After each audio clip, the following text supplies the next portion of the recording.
I want you to imagine something for a second. Just put yourself in this scenario. You are standing on the edge of a really crowded subway platform. Oh, yeah, we've all been there. Right. And you're leaning over just a bit to look down the dark tunnel for the train. Mm. Or maybe you're driving your car late at night over a really high suspension bridge. Right. And suddenly, out of nowhere, your brain just serves up one of those random, dark, entirely uninvited, intrusive thoughts. Oh, the worst kind. You know the exact ones I mean. Like the sudden, terrifying whisper of, what if I just turned the steering wheel to the right now? Yeah, the call of the void. Exactly. And usually, you just shake it off. You get a little shiver down your spine. Your heart does a tiny flutter. Your grip tightens on the wheel, and you move on with your day. You chalk it up to a weird brain glitch. Yeah, a glitch. But what if, and I really want you to entertain this radical premise with us today, what if that fleeting thought didn't just stay neatly contained inside your skull? Well, that's the scary part. Right. What if this simple, invisible act of thinking it was actively, physically altering the literal fabric of reality around you? It is a genuinely terrifying proposition when you stop and sit with it. I mean, we rely on the idea that there is a heavy, impenetrable barrier between the internal theater of the mind and the external physical world. We really do. We assume our thoughts are safe because they're, private and contained. Exactly. Oh. But today, for our deep dive, we are looking at a fascinating and frankly mind-bending excerpt of a text titled The Power of Thinking. Yeah, by an author named Feng. Right. And just for context, the translation we're looking at was edited by Kinyu. And to be clear right off the bat, as we get into these sources, we are not looking at a metaphorical text here. No, this isn't poetry. Not at all. Okay, let's unpack this. Yeah. Because we really need to draw a thick line between what this text is and the generic positive thinking movement. Oh, for sure. It's totally different. We aren't talking about standard self-help advice where if you project confidence, people treat you better, and therefore your life improves. Yeah, or like a psychological trick to just boost your mood. Right. Far from it. This text makes a literal metaphysical claim about the structural mechanics of the universe. It really does. It's arguing that thought is a highly physical, or rather a deeply impactful non-material force that directly dictates life, death, and the absolute laws of physics. Which is just wild to wrap my head around. It is, because the conventional wisdom we all grew up with is a three-step process, right? Your thoughts guide your actions, and your actions then change the physical world. Sure, yeah. But Zifeng's text is suggesting that we have the entire model wrong. It suggests that your thoughts completely bypass the action phase and directly, instantly manipulate physical reality. So the middleman of action is just entirely cut out. Gone. Completely gone. You don't build the house. You just think the house, and the universe does the rest. Exactly. And I think anyone listening has had that momentary panic, that split second where you think a terrible thought and you physically cringe. Oh, absolutely. Almost as if you're intensely afraid the universe somehow overheard you and is going to make it happen just because you conceptualized it. Yes. And this text essentially says, well, yes, the universe absolutely did overhear you. Right. And yes, it is currently rearranging the atoms of your life to make that dark thought a reality. Oh, wow. That's intense. And what makes this text so compelling is how the author, Feng, chooses to introduce this concept. He doesn't start with broad, airy, philosophical musing. No, or like complex cosmological equations. The text grounds this incredibly extreme, reality-breaking premise in a very specific, mundane, and ultimately chilling historical anecdote. Right. And this story really sets the stage for everything that follows. It does. So the text cites an article from the 5th issue of a magazine called Reader, which was published back in 1997. Okay. And it recounts a casual, everyday conversation between two men, Zhang Zhenduo and Lu Zimen. It paints a picture of a completely mundane chat, right? Just colleagues or acquaintances passing the time. All right, just hanging out. And during the natural flow of this chat, Zhang Zhenduo asks Lu Zimen a rather morbid, out-of-the-blue question. Which is? He asks, do you know how one can die the most peaceful death? Wow. Yeah. Zeman is understandably caught off guard. He doesn't know what to say. He's at a total loss. I mean, who wouldn't be? So, because Zeman doesn't have an answer, Zhenduo just answers his own question. He states quite definitively that the best way for someone to die is by falling from an airplane. He says it's the most peaceful death. which is a highly specific and frankly very unusual preference for a peaceful departure. It really is. Most people would say, like, passing away in their sleep, falling from the sky is a highly active, dramatic image to conjure up. Highly dramatic. And here is where the story shifts from a quirky historical footnote to something deeply unsettling. What happens? Well, the text points out that years later, on October 17, 1958, Zheng Zhenduo was leading a cultural delegation to Afghanistan, and his plane crashed. He passed away at the age of 61. Man. Now, if you are applying a conventional, rational reading to that story, you just write it off as a tragic, eerie coincidence, Sure. an ironic, dark twist of fate that writers love to point out. But the text aggressively rejects that interpretation. Interesting. According to Su Feng, Zhenduo's death from falling out of an airplane was absolutely not accidental. It was the direct, inescapable, and inevitable result of his thinking. So the author writes about it as if it's just simple math. Yes. The text actually says, quote, "You must have recognized the power of thinking right after telling the story." Like it's an obvious foregone conclusion, 1 + 1 = 2. You think about falling from a plane, your plane crashes. Precisely.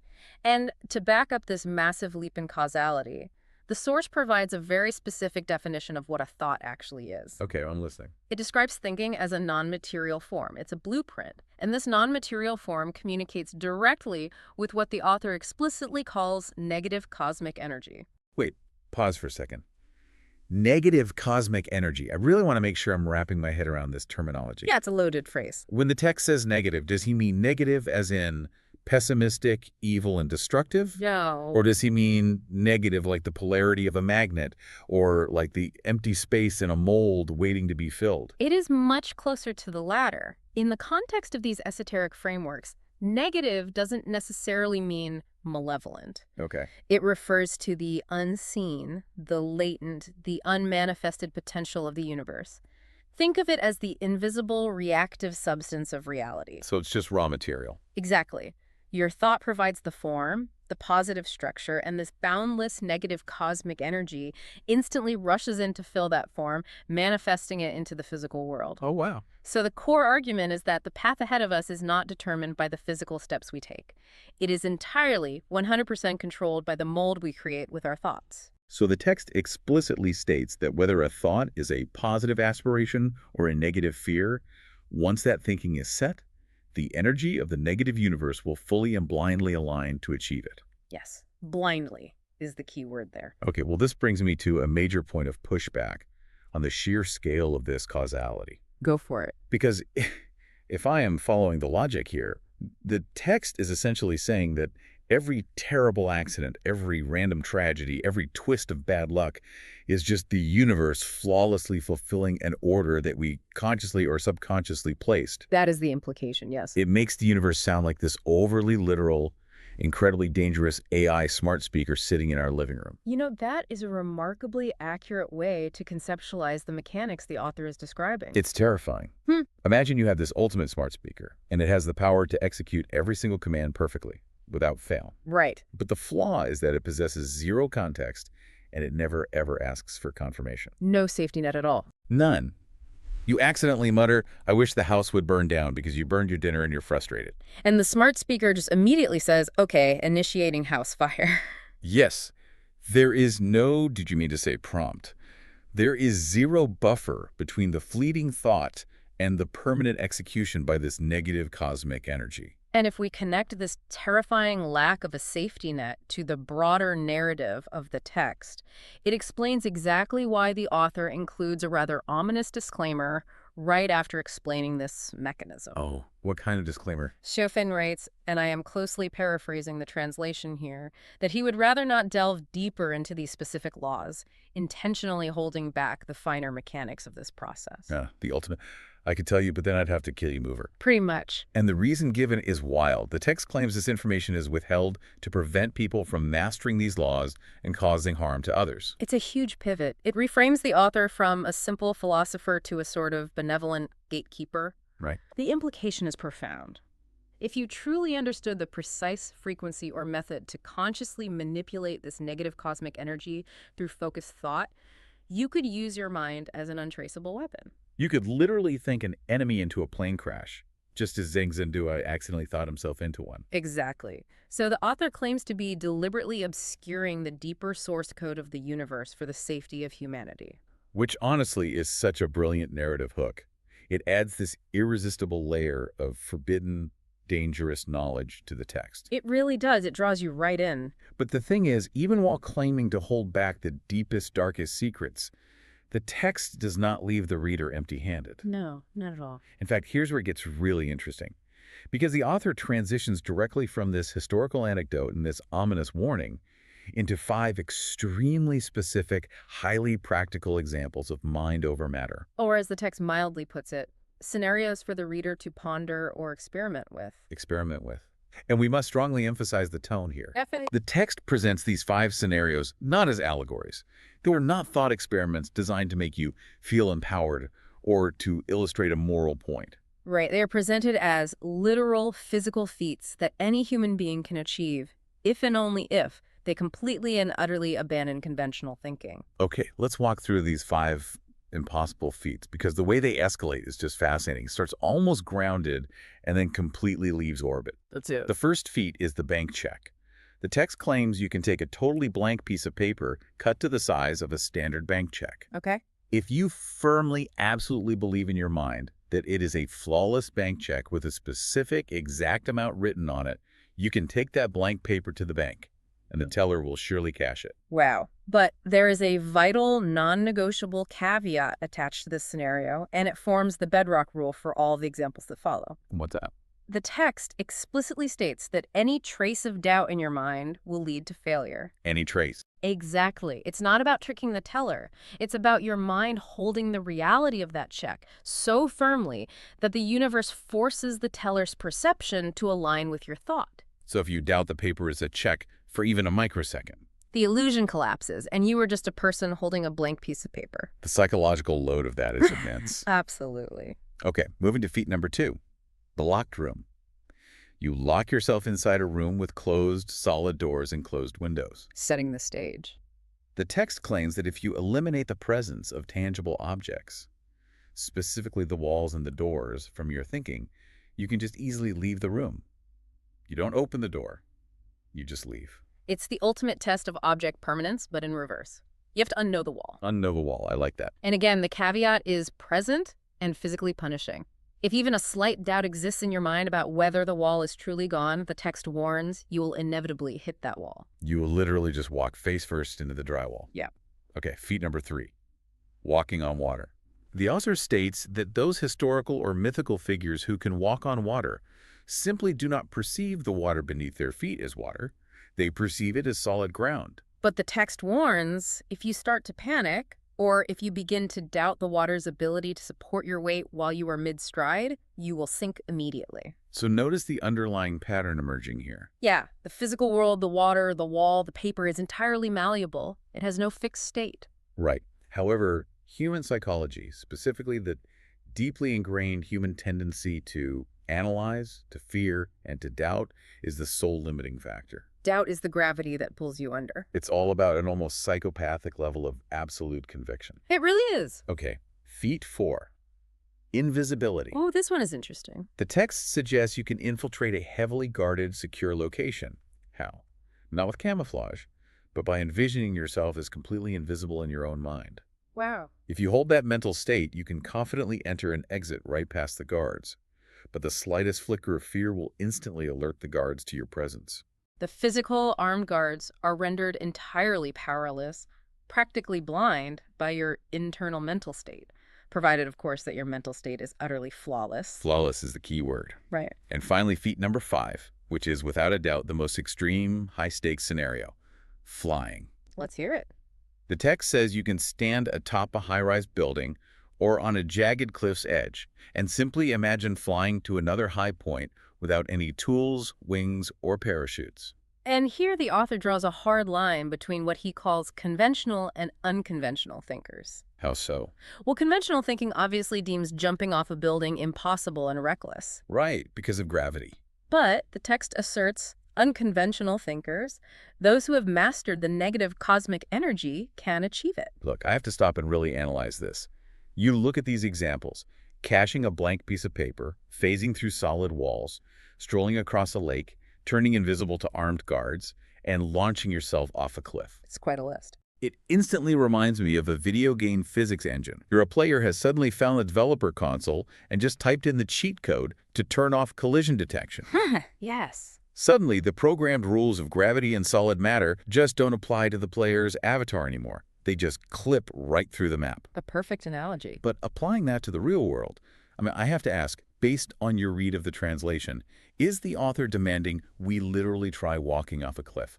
Is there any winking at the audience here? It is a crucial distinction to make when analyzing esoteric texts, but based strictly on the translated source material provided to us, Xu Weifeng is presenting these as literal, physically plausible feats. Seriously. Seriously. They are framed not as metaphors for liberation, but as direct mechanical consequences of departing from conventional thinking. So no winking at all? None. Yeah. There is no subtext suggesting this is merely a mental exercise to boost confidence. The text's core thesis is that the material world is entirely superficial and that mastering thought energy allows you to physically bypass its hard-coded rules. But don't you see the genius trap in this? What do you mean? If I read this text, go to a cliff, confidently walk off, and plummet to the ground, the author's theoretical framework remains completely intact. Oh, I see. The defense is built in. Well, you clearly didn't believe it enough. Deep down in your subconscious, you had a trace of doubt about gravity, and that doubt manifested as your fall. It is a perfectly insulated, closed-loop philosophical system. The mechanism of failure is never placed on the external laws of physics being immutable. Right. The blame is always placed entirely internally on the practitioner's inability to maintain absolute zero-doubt belief. If it doesn't work, it's your fault. Which provides the perfect logical transition into the next really fascinating part of this deep dive. Yeah, let's get into it. Because if the rules of physics are totally optional, the obvious glaring question is, why aren't we all just flying off buildings and walking through bank vaults right now? Yeah. Why is the world so normal? A very fair question. And Sweffing actually anticipates that exact skepticism. After laying out these wild examples, the text abruptly stops talking about what is possible out there in the world and turns the mirror directly onto the reader. Yes, it transitions from the physical feats to how you, the listener, are psychologically reacting to hearing about them in this exact moment. Yeah, the author creates a psychological categorization of the reader. It functions as a sort of spiritual litmus test, and your placement is based entirely on your internal reaction to the 5 impossible scenarios we just unpacked. Okay, let's break down this diagnostic test. The text outlines 3 distinct categories of reaction. Category 1.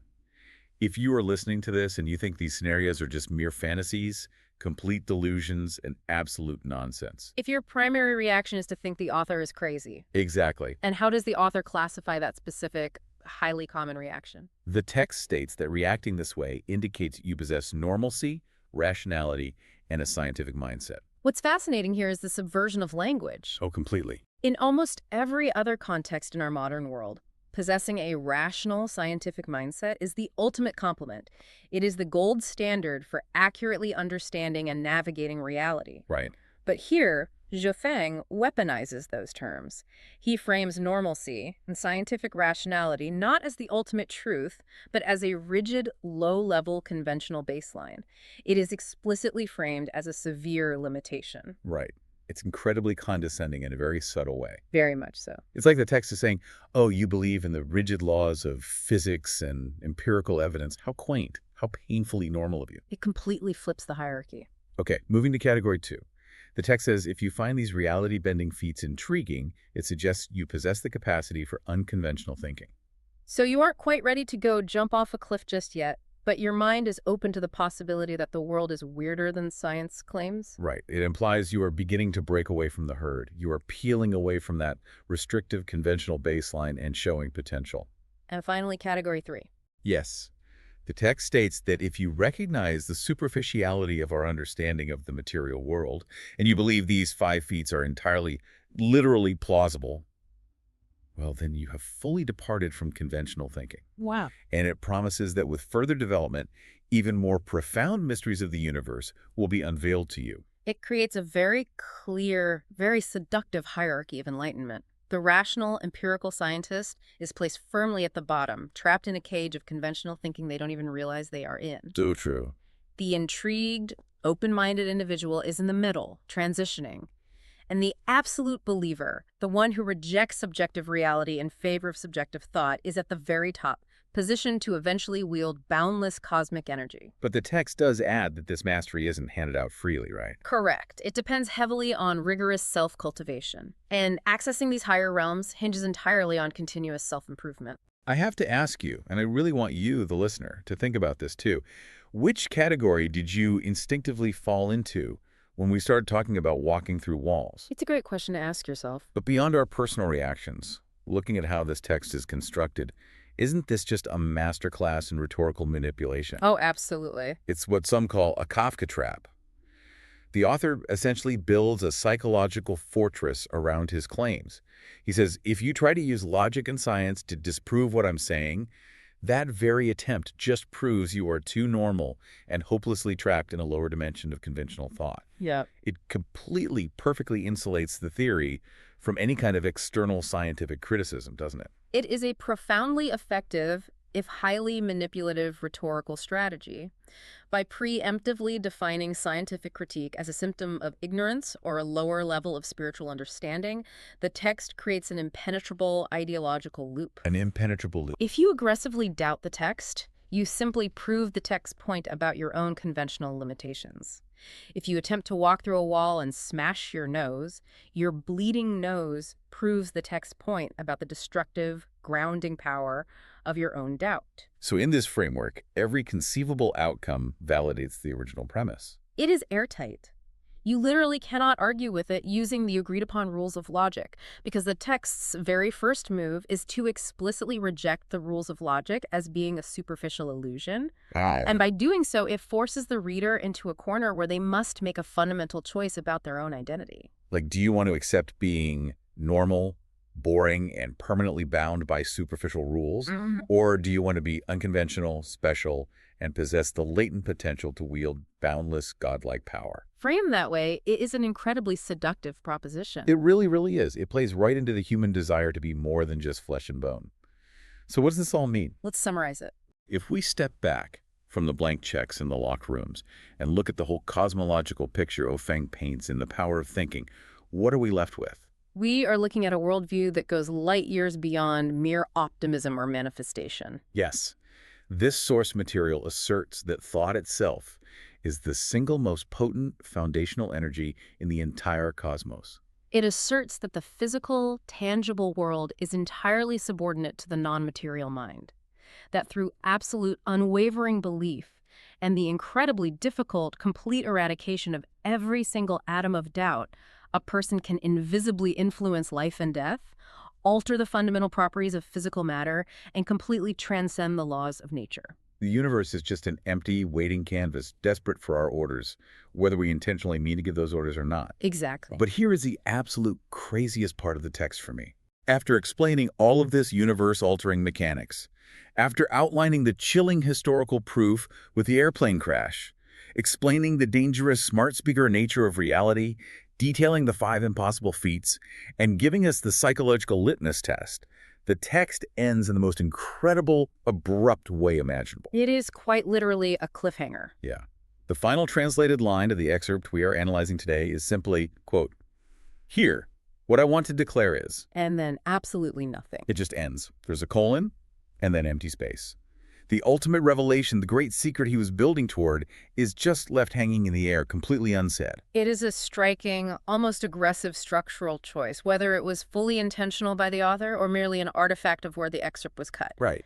It leaves the reader suspended in midair, having just been instructed to abandon all conventional thought, eagerly waiting for the final, profound instruction that simply never arrives. It leaves you hovering right on the edge of that metaphorical cliff, wondering if you're actually brave enough to try and fly. A wild place to end a text. Which actually brings me to a final thought I want to leave you with today.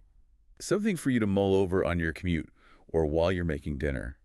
That built entirely on the strict rules Shufeng established in this text. Okay, let's hear it. We've talked extensively about how this negative cosmic energy flawlessly executes absolute belief, and how human doubt is the one and only thing that causes the manifestation to fail. Right.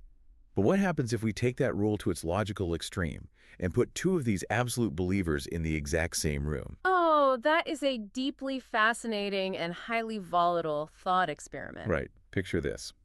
Imagine two absolute enlightened masters of unconventional thinking. Neither of them possesses a single microscopic trace of doubt in their minds. Okay. They are both operating at 100% unwavering conviction, but they hold absolute diametrically conflicting beliefs about the exact same physical space. Oh, I see where this is going. Let's say Master A absolutely flawlessly believes the room they're standing in is a solid, impenetrable steel vault.